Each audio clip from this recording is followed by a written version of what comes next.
We infiltrated a real scam operation in India that targets Americans with fake refund calls and emails. But what we found inside their private Telegram chats and on their PC was more disturbing than just phone calls, and will completely change how you think about these criminal enterprises. We wanted to find out who these people were, how they operated, and what cybersecurity experts say you need to know to protect yourself. Because that's what I'm really concerned about. We tell people constantly.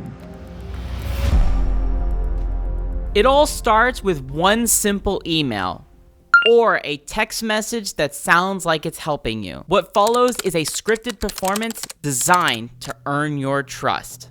They pretend to be from Microsoft, PayPal, Amazon, and other reputable companies, and instruct you to download screen sharing software such as AnyDesk, UltraViewer, or Screen Connect, to name a few. Doing this allows them to take control of your device and see everything on your screen. Once they're in, they create elaborate fake bank transfers, making you think you've received too much money. The panic that they create forces victims to return money that was never actually sent. This is the exact playbook they use to try and steal tens of thousands of dollars from us. Using browser-based calling software, these scammers are primarily targeting victims in English-speaking countries. According to the FTC's Scammy Snapshot of 2024, big losses follow scams that start with a call or an email invoice.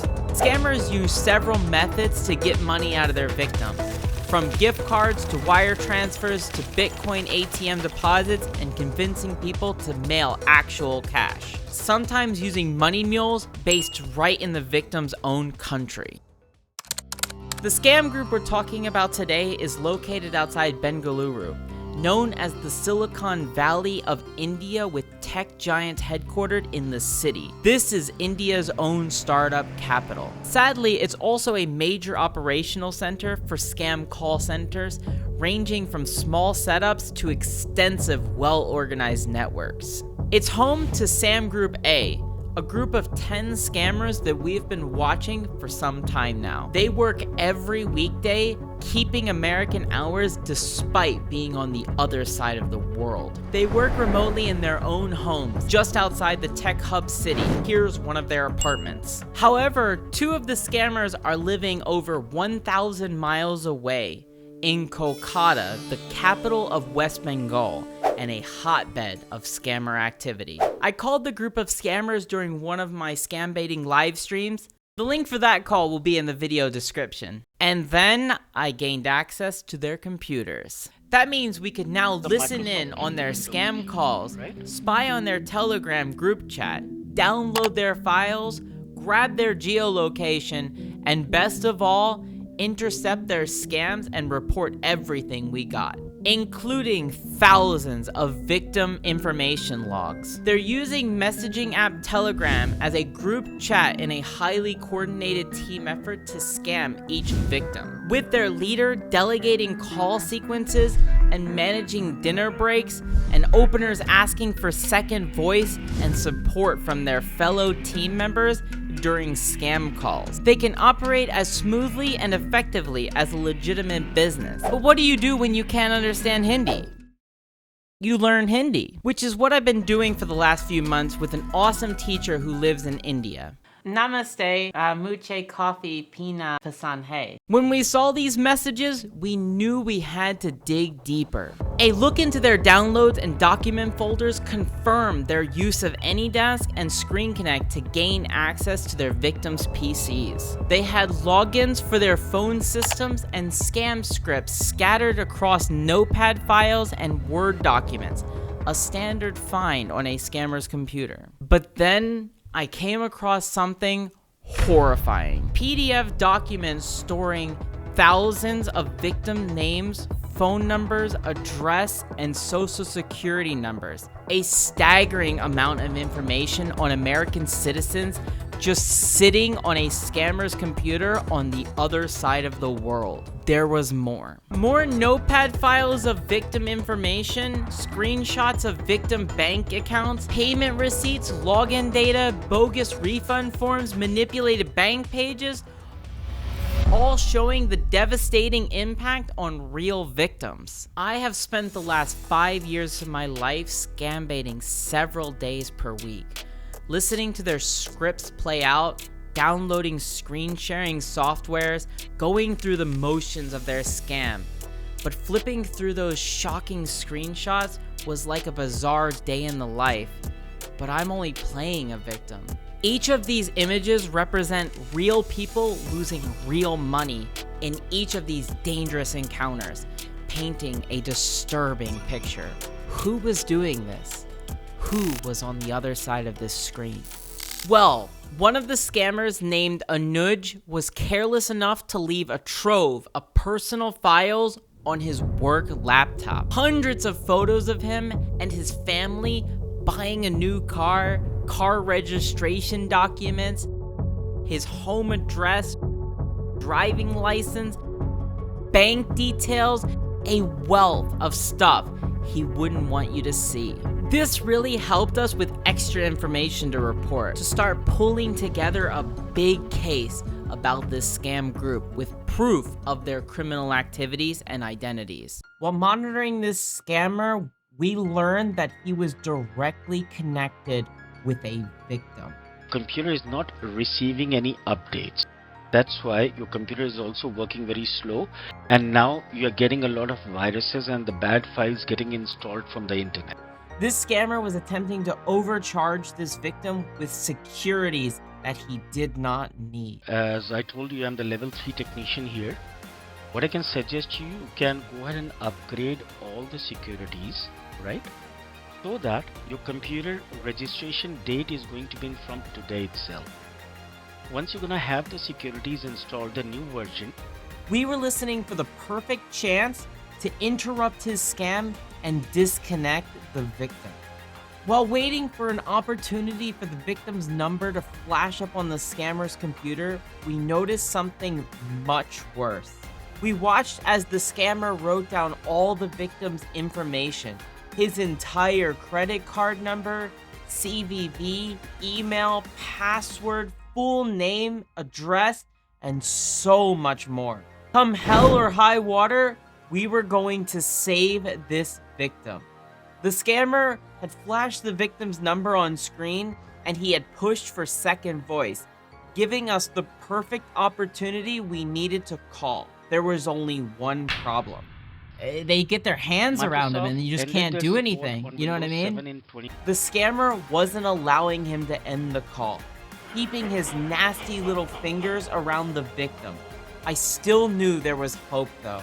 I must have called about 50 times in an attempt to get him on the line until we finally got this call. Scammers right now, they are trying to scam you out of your money. You need to shut down your computer. They have access of your entire computer. Correct, yes, they have access to your computer. So you're gonna want to either bring this to, if you don't trust anybody, I would definitely bring it to Geek Squad and have them just get rid of that stuff on there. They have Screen Connect and they have Ultra Viewer. I'm sure they have you download both of these, and they can access your computer they're like a backdoor to your computer now, so they can just access it from there. Scamming you, yes, you need to call your bank. You need to call your bank now. Once we're done this call, you need to call the bank and let them know that they have your credit card information. They have written down all the details of it. He knew it too. I didn't play his voiceover for you guys, but I just want to let you know he knew. He knew. He was like, I got scammed, right? And he's like, he knew. He absolutely knew. He's like, I'm gonna go call Chase right now. We had finally broken through. After speaking with his bank, he did call me back, and we had a very wholesome moment. It'll just be from my perspective, but you get the idea. It sounds like my grandfather, and I love that. That's awesome. That is really, really cool. That's really, really cool. You too. Take care. All right, bye. That is so cool. That is so cool. He's talking about how he used to program on older computers like IBMs and such, and This reminds me of my grandfather. It's so cool. He says he's just gonna go get a new computer. He says it's not really worth the hassle. He says he's like, he already has Geek Squad membership, so he's gonna take it down to Geek Squad, but he said he might just get a brand new computer, so no foul really. It's just, he was so wholesome. He was so awesome. I love it. It's just so, it was really cute. He was like, he's like, let me tell you how old I am. He's like, I used to program for IBM computers. And I was like, it sounds like my grandfather. It's just so awesome. It's really, really cool. Scam call centers are a global problem and are located in many parts of the world. The presence of scam call centers in India is a complex issue, and the vast majority of India's populations are not involved in scam activities. But the country has a long history as a hub for both illegitimate and illegitimate call center operations. So who are these people working in scam call centers? The answer: ordinary people like Victoria. One of the owners came to meet the new team. He was very straightforward with us that yes, we are going to teach you how to scam people. Did I ask her that go give your money to me? No, I convinced her. She gave it by herself. The transnational nature of these crimes make it difficult for law enforcement agents to investigate and prosecute the perpetrators. All those groups are using kind of the same toolkits and getting their information from similar places, whether it's from malware as a service groups that sell that kind of access and or other dark web resources. What's something that a victim can do if their computer has been compromised by one of these scammers? So when we were doing this with law enforcement, we basically advised them to salt the earth. What is the greatest layer of defense against these scammers? Don't respond. I mean, 99% of this is about getting a response from you. I mean, the Department of Defense had people on their network for years and they didn't notice it.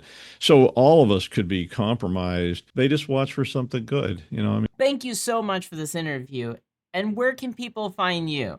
SecurityWeeklyNews.com. Tech support scam, maybe by number, they're not the most prevalent one, but the impact is much higher. People might lose more money. Sometimes those people that are working in those call centers, they don't even know that they're scamming. Like one of the biggest problems of scam is like, it's kind of clearly stating the economic inequality in the world, right? And so people have the need to have a job in some parts of the world. It's not as simple, right? It's not like so easy to victimize. Okay, you're like the scammer, you're the bad guy. It's not as, maybe even the scammer is a victim.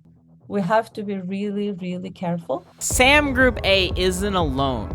If these 10 scammers are Group A, what about B, C, or D? Imagine how many other groups are operating right now, targeting millions of victims around the world. We reported our findings through our friends at Ava Outreach. A few days later, we got an update from Deborah to let us know that her contacts at the FBI were not only investigating this group, they've also called thousands of victims from this scammer's contact list. Hello, this is Deborah from the Ava Outreach Group. This case was first reported to Ava, and from the very beginning, we made sure that every detail was documented and escalated to the FBI. Their agents have since confirmed that they are investigating, and they have personally contacted every single victim on that list that we submitted. We're proud to say that not a single victim on that list lost any money, and that is a direct result of the fast action, the collaboration, and the dedication behind the scenes. At Ava, we take every report seriously, and our mission is to stand up for victims while making sure their voices are heard. This case shows the impact that can be made when information is shared quickly and accurately. We want to give a special thank you to Renoa and Van Halen, whose commitment and support made it possible to pull this all together. Their help ensured that nothing slipped through the cracks, and their work truly represents what Ava stands for: outstanding advocacy, teamwork, and results. Ava will continue working alongside federal authorities and our partners to protect victims, stop scammers,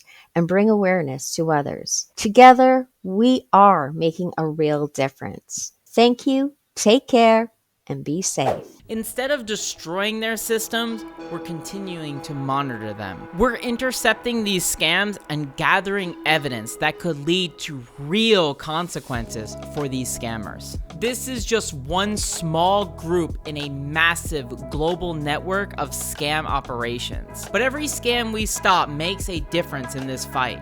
And your awareness is the first line of defense. Thank you so much to my supporters and Patreons. Because of your support, I can keep making videos like this. See you in the next one. Bye.